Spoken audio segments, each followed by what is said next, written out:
Jack, big game comes quickly. Is that the best way for the guys to get over the disappointment of Wednesday night? Yeah, I mean, truthfully, whenever you don't win a game, then you would like the next one to come around as quickly as possible. I'm not sure if any of the teams in the league are hugely enthused about the game coming on, so back a turnaround from Wednesday evening to Saturday for all the sides. I mean, Aberdeen will be the same as the big game Wednesday evening. Not so much about fatigue. I think just sometimes the amount of time you can spend with the players and working on anything because of limited time. But going back to the first point, it's nice for us to get back on the pitch so quickly after Wednesday evening. Do you learn more from your team from results like that, like the disappointment against Kilmarnock, than maybe the victories, or is it still a case where you're still getting to know them anyway? I would say in terms of performance-wise, no, not that much different, because I would actually argue that we played, in terms of dominance of performance, probably dominated the Kilmarnock and the Ross County games much more than we did Motherwell and St Mirren, and ironically won those two games and have drawn one and lost one. What you all learn more about is their reaction, because I've said this previously, we can't affect anything for Wednesday evening now, but what can affect is tomorrow's match. So what I haven't seen to date is obviously us lose a game, so I haven't then been able to see the response from losing a match. So that'll be the thing from tomorrow. It'll be another learning experience for me.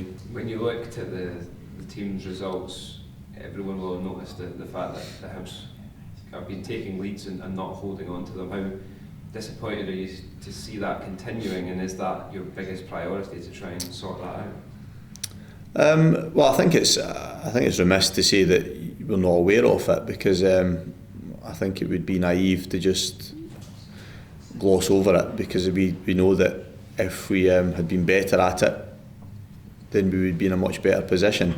So recognising the problem was one thing, it's rectifying it, and it becomes the next stage. So that could be what we do in the training pitch, it could be psychological, it could be a combination of both. But we'll get there. I think we know that that's something for us to improve upon, but we'll start the work, or we have started the work to do that in earnest. It would be better when we've got a little bit more time with the players on the training pitch. But yeah, I mean, a priority, it's important for us, but equally it's equal importance to keep stressing the things the players have done so well for me in the last 4 games, because a lot of these performances have been good. I mentioned the last 2 games about kind of dominance of performance not being reflected in the result, but if they can maintain that performance level, then they'll be okay. Is working with the psychology of players, is that one of the more sort of less talked about sides of management? Is it something that you take quite seriously?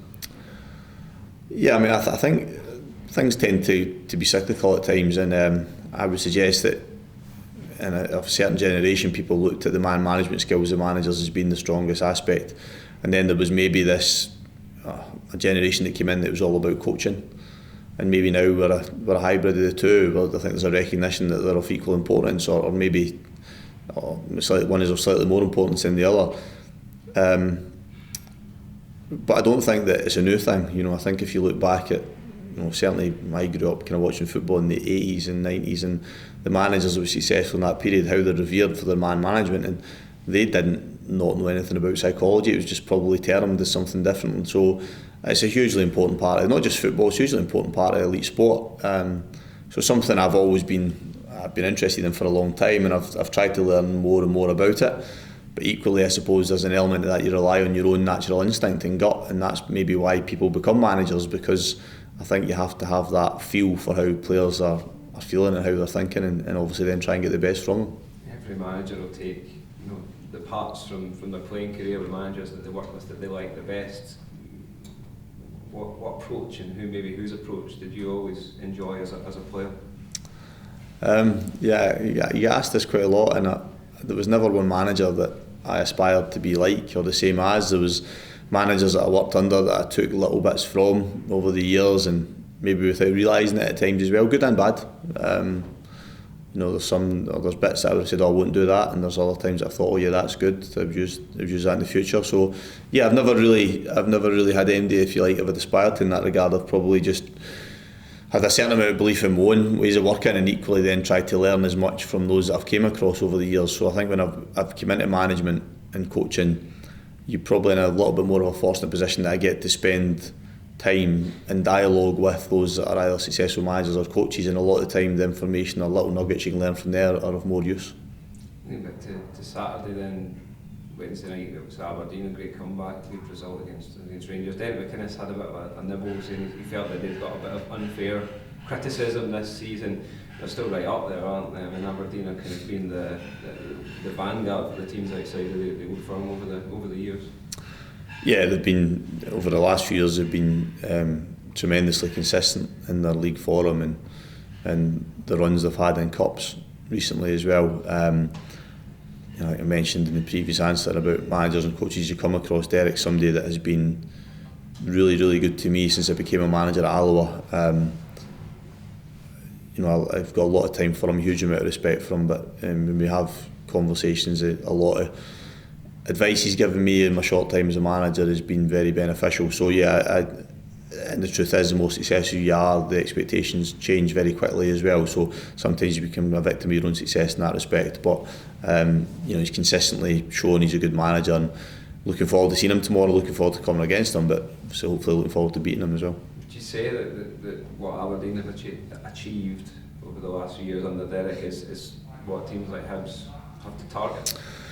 Yeah, well, I said when I think my first press conference here when I was unveiled that, if you look at recent seasons, Hibs have won domestic silverware, they've qualified for European football, they've had periods where they've been up in that top part of the table. It's just being able to do it year after year is the challenge, and that's a challenge for me. So if you could replicate that consistency that Aberdeen have had, they've been in and around those top 3 places in the table and consistently getting to semi-finals, finals, not just 1 year out of 3 or 1 year out of 3 or 4 every single season, then that would be, I think, the minimum that I would hope to achieve here. How might frustration felt from the Ross County result translate onto the pitch when you play Aberdeen? Well, I think there's always 2 ways of doing it. Immediately after the game, it's always very raw, and so the frustration and disappointment is the strongest emotion. Usually when the dust starts to settle, you reflect upon the bigger picture, if you like, and the performance as a whole. And so I think that the players, hopefully with my help, have understood that there was big parts of that game that we were really good in. I think if people watched the game, they couldn't say that we didn't dominate large parts of it, but not shying away from the bits we could have done better. So I think, a little bit of frustration to give the system, but also I think more than that, just a trust in what they've been doing recently and making sure that they do that again tomorrow. Do you feel that you've found your feet in the new job, or do you feel that you have some way to go? I think every day that passes, you feel more comfortable, and that's within your environment and your surroundings, and starting to build relationships with the people you're working closely with. And each game that passes, that helps as well. It's still very early, just skewed a little bit with the number of games within a short period of time. But it's like football's the same as a lot of other industries. So you go into a new job, it takes a little while for you to feel immediately. This is natural, if you like. So, but we're getting there every single day. As I said, that passes, it feels better. I remember recently Austin McPhee was speaking of the games that you had played so far, saying those are the sorts of games that any manager would want. Do you feel that you've really been tested yet in the new post? Oh yeah. I think it'd be incredibly disrespectful to say that we've not had tough games yet.